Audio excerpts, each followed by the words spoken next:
Je t'aime, Seigneur. Ta présence est pour moi comme un oasis dans le désert. Yeah. Je ne peux l'expliquer, tu es comme ça. Je t'aime, Seigneur. Désormais je ne veux vivre que pour toi.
Aujourd'hui, nous allons parler d'une vie bien organisée. Qui est content du thème? Moi-même, je suis très contente du thème. Alléluia. Je dis, Seigneur, mais moi-même, j'aurais souhaité m'asseoir. Mais je sais que le message va me faire aussi du bien. Même si c'est à travers moi que le Seigneur va le véhiculer, je crois énormément que cela va me faire aussi beaucoup de bien. Et je sais que cela va vous faire du bien, que vous n'êtes pas venus par hasard ou fortuitement. Le Seigneur a prévu quelque chose pour vous. Alléluia. Dis à ta voisine, tu seras béni comme tu l'es déjà. Encore davantage. Reste béni. Au nom de Jésus. Le Seigneur est bon, il est merveilleux. On avait voulu, j'avais souhaité en parler pendant l'école qui a eu lieu il n'y a pas longtemps, il y a un mois de cela. Et il y avait tellement de choses à dire à cette école-là que finalement, je me suis dit, on va faire un thème à part parce que ça mérite quand même qu'on s'attarde un peu plus dessus. Donc, on va parler de l'organisation aujourd'hui. Et comme j'ai commencé, je disais, l'organisation vraiment est un besoin. Alléluia. L'organisation est un besoin. Toute chose qui doit être bien faite part d'une bonne organisation. Alléluia. Et je dois reconnaître que ça nous manque ici. Et par la grâce de Dieu, on va se rattraper. L'organisation est un besoin, c'est une nécessité dans toute structure qui veut progresser. Que ce soit à l'église, que ce soit au boulot, que ce soit en politique, il y a besoin d'organisation. En tout cas, d'un minimum. En entreprise, dans la vie de tous les jours, dans vos maisons, vous avez besoin d'organisation. Alléluia. Si une structure vraiment se respecte, si un groupe se respecte, pour avoir de bons résultats, il faut que cela parte d'un minimum d'organisation. Je sais qu'on essaie ici déjà, quand je dis on en a vraiment besoin pour les grandes choses qui arrivent, et le Seigneur va nous donner la grâce de cela, mais quand on veut vraiment atteindre un certain niveau, on ne peut plus jouer aux petites choses, aux petites organisations qu'on faisait. Alléluia. En définition, organiser, c'est structurer quelque chose. Préparer quelque chose, c'est combiner les éléments d'un ensemble. Pour faire plus simple. Pour faire plus simple, organiser, c'est structurer de façon à avoir le résultat souhaité. Alléluia. C'est agir en amont pour préparer l'exécution d'une chose. Est-ce que je me fais suivre? On me suit toujours. Vous savez, cette réunion a été organisée. Le culte du dimanche est organisé. Au culte du dimanche, il y a des fleurs. Et les fleurs, là, n'arrivent pas par hasard. C'est quelqu'un qui va les acheter, qui les prépare. Je vous passe les détails, mais qui fait en sorte que le jour du culte, la salle soit embellie par rapport à cela. Alléluia. Amen. Alléluia. Le dimanche, quand le pasteur vient, il n'improvise pas son message. Là, je suis venu aujourd'hui. Je n'improvise pas mon message. Le message est préparé. Alléluia. Le groupe musical a répété des chants. J'ai même demandé un chant. Tout ça, ça nécessitait une petite préparation. Les intercesseurs préparent l'atmosphère spirituelle. Tous les groupes agissent en sorte que, et font en sorte que le culte entier se passe bien. Et c'est ça, l'organisation. L'organisation part des différents groupes qui doivent exécuter quelque chose en sorte que l'ensemble soit bien à la finalité. Alléluia. Le groupe d'évangélisation fait sa part. Tous les groupes font leur part, en sorte que le jour où on vient pour prêcher, ce n'est pas ce moment-là que je vais tester le micro. Le micro est déjà testé. Tout ça, c'est l'organisation. Les hôtesses avaient déjà prévu ce qu'elles allaient porter. Tout ça, c'est l'organisation. On va prendre nos Bibles dans le livre de Genèse 1, verset 1.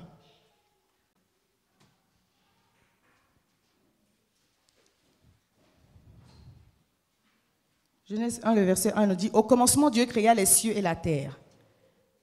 Au commencement, Dieu créa les cieux et la terre. Alléluia. Dieu avait un plan final, mais il a décidé de s'organiser pour aboutir à son plan final. Alléluia. Au commencement, Dieu créa les cieux et la terre.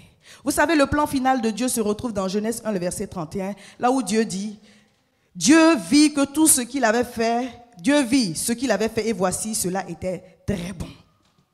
Mais ça ne commence pas par là. Alléluia. Est-ce que quelqu'un me suit toujours? Genèse 1, verset 31, c'était l'aboutissement de ce qu'il voulait faire. Mais il n'a pas commencé par là. Il a commencé par créer les cieux et la terre.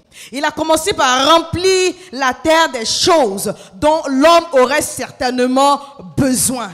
Et quand il a fini tout cela, la Bible dit que pendant qu'il faisait cela, il disait « cela est bon ». Cela est bon. Mais quand il a fini tout cela, on voit son plan final dans ce verset 31 où Dieu voit, il regarde et dit, c'est très bon. Alléluia. Mais avant d'arriver à son c'est très bon, il a fallu qu'il planifie.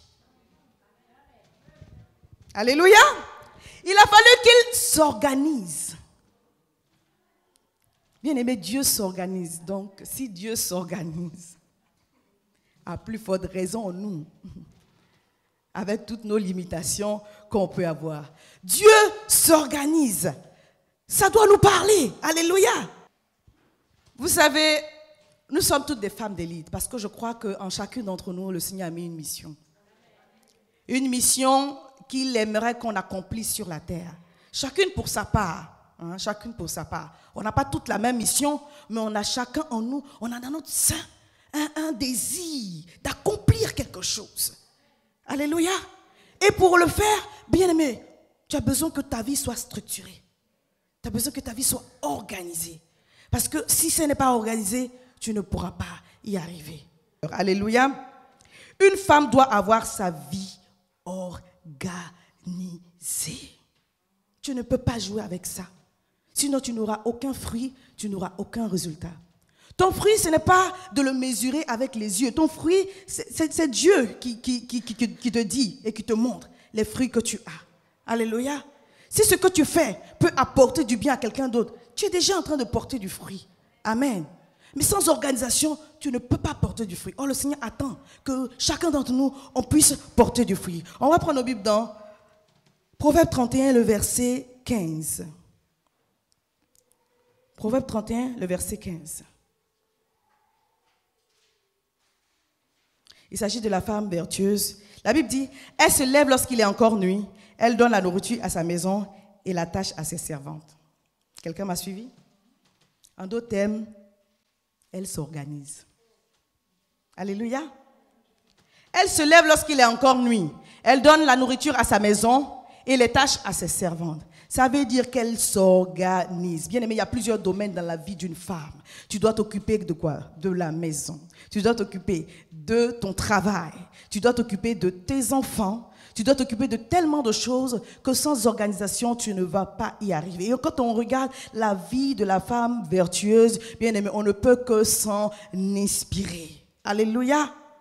Alléluia. Parce qu'il faut trouver un équilibre à travers tout cela. Il ne faut pas se laisser submerger totalement et puis maintenant tu subis. Ça ne va pas. Tu peux y arriver. Si la femme vertueuse y est arrivée, tu peux y arriver. Je n'ai pas dit que ça ne va pas être que ça va être facile, ça ne va pas être donné, mais tu vas y arriver. Là où je vous parle, je gère encore. C'est pour ça que j'ai dit, Seigneur, aide-nous. La femme doit s'occuper de sa maison, de la propriété de la maison. Là, aujourd'hui, on va vraiment causer. Alléluia. Elle doit s'occuper de la propriété de sa maison. Tu ne peux pas sortir et laisser ta maison sale. Ce n'est pas possible. Quand les anges vont venir te visiter, ils vont venir voir quoi? Ils ne peuvent pas rentrer dans une maison sale. Donc quand tu dis que le Seigneur ne répond pas à tes besoins, il ne peut pas répondre à tes besoins parce que quand le Seigneur envoie les anges de l'Éternel te visiter, ils trouvent la maison sale. Elle se lève lorsqu'il est encore nuit parce qu'elle sait qu'elle a besoin de temps pour ranger sa maison avant de sortir. Alléluia. De la manière dont tu vas laisser ta maison pour sortir, c'est comme ça que tu vas la trouver quand tu vas rentrer. Hein. Il n'y a pas un ange qui va passer pour faire le ménage à ta place. Oh, quand tu es fatigué, quand tu rentres dans ta maison, tu veux rentrer dans un havre de paix. Tu veux rentrer dans un endroit qui t'accueille vraiment bien. Mais tu veux rentrer dans un endroit dans lequel tu n'as pas pris le temps de mettre le rangement. Qui va le faire pour toi? Tu dois le faire toi-même. Et tu dois avoir cette discipline-là. Alléluia. Quand j'étais en Afrique, je faisais balayer ma maison pratiquement chaque minute. Ma soeur me disait, mais tu exagères. J'ai dit, non, je ne veux pas que des petites choses traînent. Quand je suis arrivée ici, j'ai essayé de le faire, mais c'était dur. Parce que quand tu as de l'aide, c'est facile. Oh, mais balayez-moi ça, vite, vite, balayez. Maintenant, c'est toi qui vas balayer moi ça. Alléluia. Mais là, il faut gérer. Parce que j'ai eu l'habitude d'avoir une maison propre, malgré le fait que mes enfants soient petits. Et donc, c'était devenu compliqué. Il fallait que j'essayais de garder l'habitude. Et j'essaie toujours de garder l'habitude. Ce n'est pas évident. Mais je préfère avoir une maison propre. Parce que quand je sors, en rentrant, surtout avec les distances qu'on fait, je veux venir vraiment rentrer et tomber dans une maison ou m'asseoir dans une maison qui est propre. Alléluia. Oui, ça